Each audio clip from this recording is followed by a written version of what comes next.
What if the world changed in a single moment? Today, we're diving into a reality where time is the rarest resource of all. What if people only lived for 24 years? Imagine a world not measured in decades, but in days. A world where the clock starts ticking not at birth, but at conception. This is the reality of the 24-year lifespan, a biological clock hardwired into our very DNA. From the moment you take your first breath, the countdown is on. Childhood is a blur, a compressed symphony of firsts. First steps by 1, first words by 2. By age 3, you're in school. There's no time for Play-Doh and nap time. Lessons are rapid fire. Designed for maximum absorption, history, science. Art all condensed into a frantic race against the clock. By 8, you're in what we would call high school, grappling with algebra and literature. Friendships are forged in the crucible of shared urgency. Every sleepover, every secret shared, carries the weight of a lifetime. Puberty hits like a lightning strike around age 10, and with it, the first pangs of love, desire, and the crushing awareness of a deadline. At 12, you graduate, not into a summer of freedom, but into your career path. The world has adapted. Gone are the sprawling universities and decade-long apprenticeships. Education is hyper-specialized. You choose your life's work based on a 2-year intensive training program. Doctor, engineer, artist, farmer, you learn on the job. Mentored by those just a few years your senior, their faces already etched with the wisdom of experience and the shadow of their coming end. The economy is a whirlwind of innovation and burnout.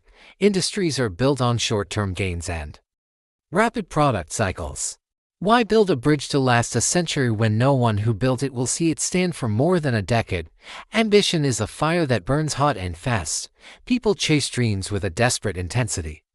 Startups are founded and sold within months. Masterpieces are painted in a single frenetic week. There's no someday. There is only now. Love in this world is a beautiful, terrifying thing. You meet someone at 14. By 15, you're married.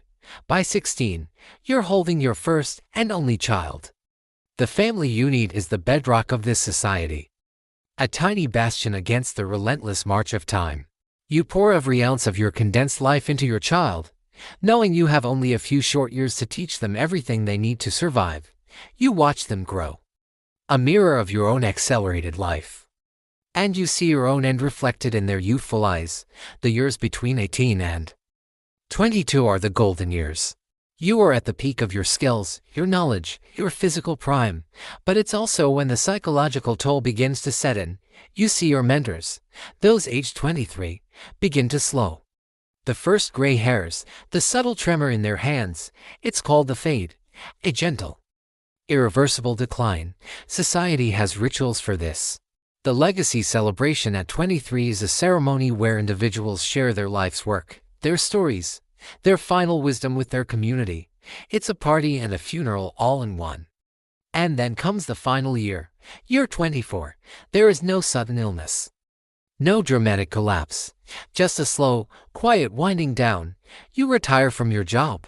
You spend your days with your family, your partner now also in their final year. You sit on porches, watching sunsets, holding hands. You pass on your heirlooms, your final advice to your children, who are now busy raising their own. There's a profound peace, but also an undercurrent of unspoken regret.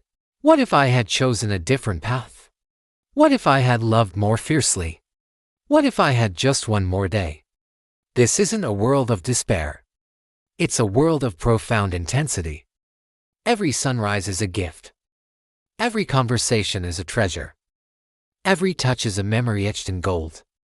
The art is more passionate, the music more soulful, the love more profound, because it has to be. In a life of 8,760 days, not a single one can be wasted. The philosophy isn't about the fear of dying, but the sacred duty of living. But what would we lose? The wisdom of the truly old. The perspective that only comes from a long life lived. The chance for second acts, for redemption, for starting over. This world, in its frantic beauty, is a world without grandparents. It's a world where the sum of human knowledge is constantly at risk of being forgotten, passed down in a desperate, generational whisper, a world of eternal, vibrant youth. Haunted by the ghost of time, if you only had 24 years, who would you love? What would you chase? And what would truly matter? Let me know in the comments. Thanks for watching.